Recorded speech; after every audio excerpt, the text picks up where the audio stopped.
What is up, y'all? It's your boy Winston Wolf. I'm back. I just want to do a quick video before I head off to work. Top Gun Maverick starring Tom Cruise. Let me first say I'm a Tom Cruise stan. I love everything he does. Pause. I don't care that he's a member of the Church of Scientology. If an alien came down and understood the concepts of religion and wanted us to explain our different religions, Scientology would seem no more crazier than Christianity or any other religion. So I don't want to hear it.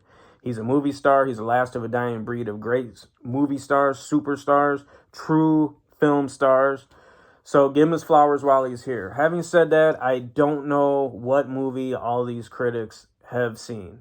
I don't know what movie they showed that Cannes gave this movie, Top Gun Maverick, a 20-minute standing ovations. I didn't see that movie.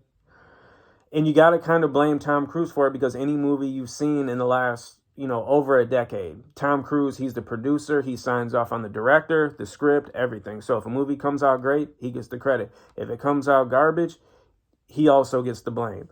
Not to say this movie is garbage, but it's just not this, this super epic film that I've been hearing about. And I'm disappointed because I was really looking forward to this movie out of all the movies that have been coming out this year. This is one of the ones that I was really looking forward to, and I'm disappointed. And like I said, it's not, a trash juice movie. It's just not this super epic that I've been hearing about the last 2 weeks.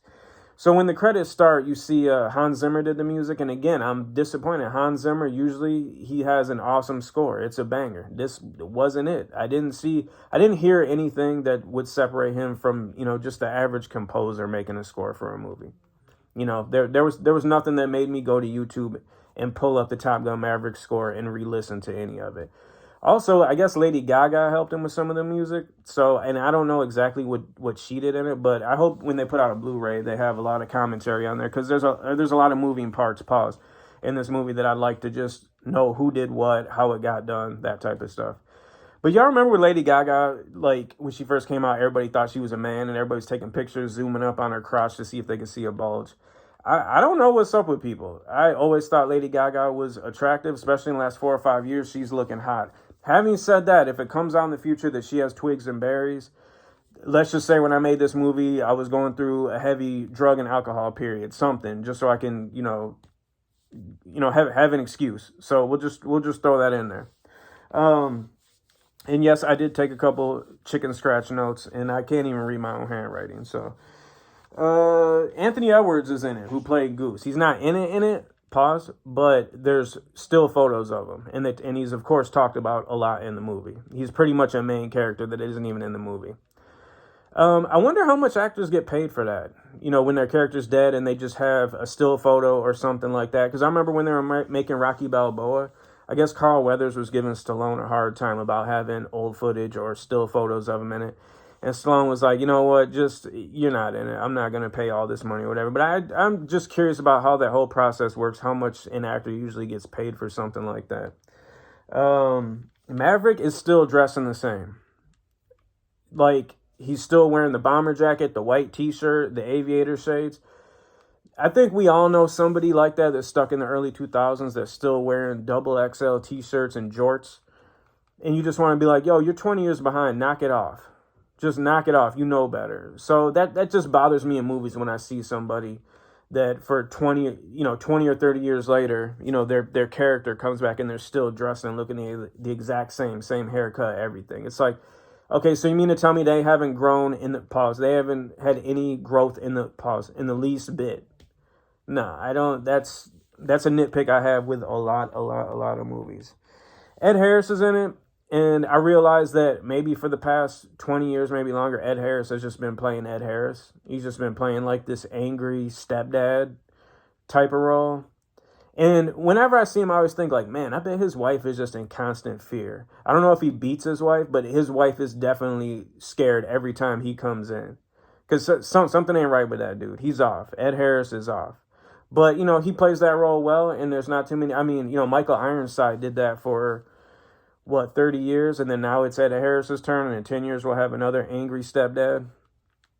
But just the movie, it was just a lot of talking and stuff that just I did not care about. I mean, it's a competent movie, it makes sense. It didn't feel right. Also, there was no visual style. If you remember Tony Scott when he did the first Top Gun, there was a very distinct visual style to it. There's not a visual style to this. which I'm disappointed with.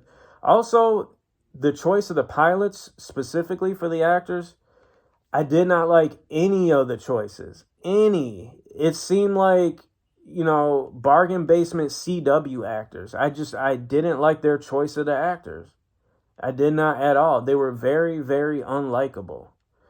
Uh, Also, oh my God, Miles Teller, is that his name? I don't get why people put him in movies.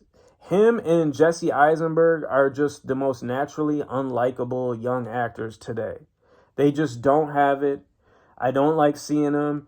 And even if you put them as villains, it's not that, oh, well, people hate them, so let's put them, just like Jesse Eisenberg whenever he plays a villain.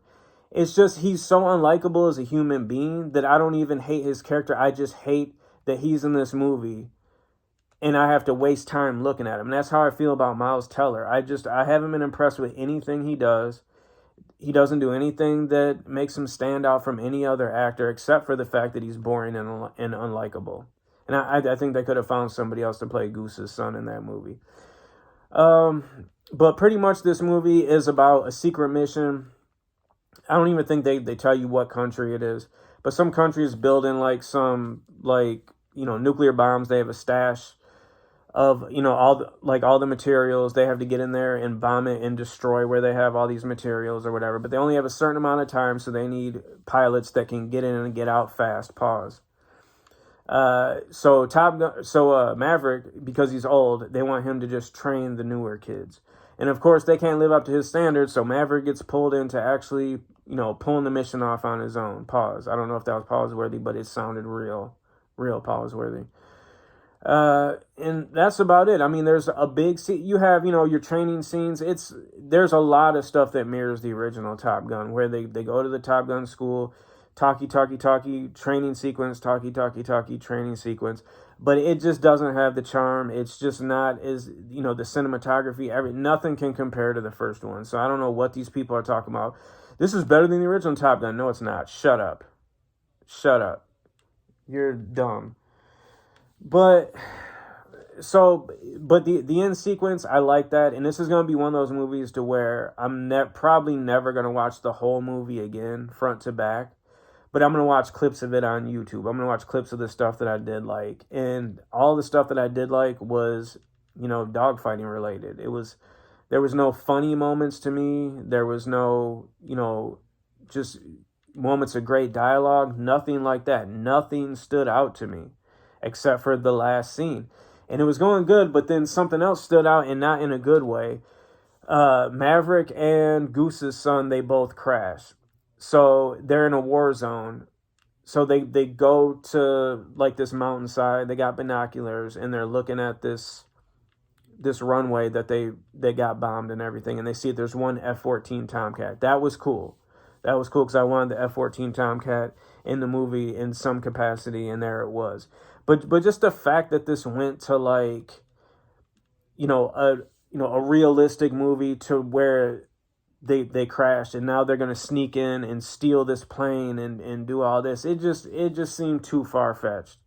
It seemed too far. They wouldn't have done that. They would have went somewhere. They would have tried to signal, the Navy or somebody from some radio somewhere, and they would just wait to get picked up. They wouldn't go to where all the action was, sneak in this hangar, steal this plane.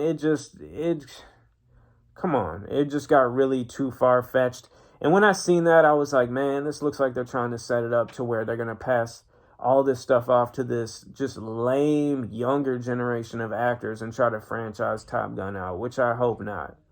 Because we've already suffered through, 10 Fast and the Furious movies. We don't need anything more of that. Tom Cruise already has the Mission Impossible franchise. Those are great. Those are awesome. You're not going to hit lightning twice. You're not going to turn the Top Gun franchise into another Mission Impossible. And also, it's just the way Top Gun is set up and the things that I love about Top Gun, it doesn't translate good to where now you're going to be doing all these crazy missions where you're doing stuff outside of the plane. You're sneaking in a plane. Just stop. Just stop right now. Do not make any more Top Gun stuff. This was just a big, big disappointment to me. And again, it's not that it's just absolute garbage, but my expectations were way too high. And especially with Tom Cruise, he has a great batting average. He's almost batting 1,000 with everything. Like the last movie I remember that people really hated was that the movie with him and Cameron Diaz, and that, you know what I'm saying. And even the Mummy movie, I didn't think was as bad as everybody made it out to be.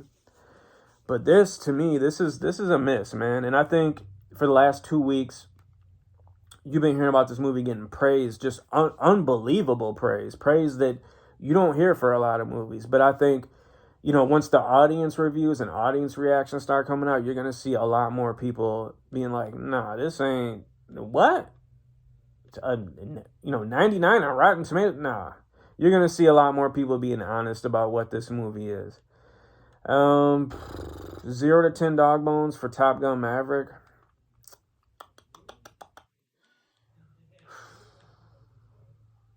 I give it 3.5 dog bones. Like I said, there was just a lot of boring parts in it. A lot of boring parts. Oh, and let me also say, Jennifer Connelly has aged great. I just wish she would put 6, maybe 10 pounds on. A little bit more weight. Just a little bit more weight, and she'd be prime MILF material. I remember back in the day, man, growing up, it was always young Jennifer Connelly and Kelly Bundy from Married with Children. Those were the two that everybody, you know what I'm saying? Those were the dream girls. So Jennifer Connelly, she got a special place in my heart and a special place in my pants. Hey, you like that dad joke? I don't even have kids. Well, I mean, I have kids. I just don't take care of them or claim them. So Top Gun Maverick. Did I already give the dog bone rating 3.5? 3.5. Sorry. Hate to break it to you. Obi-Wan comes out in a couple days, though. So maybe that'll make up for it. But I'm not crossing my fingers because it's Disney Plus. This your boy Winston Wolf. I'm out.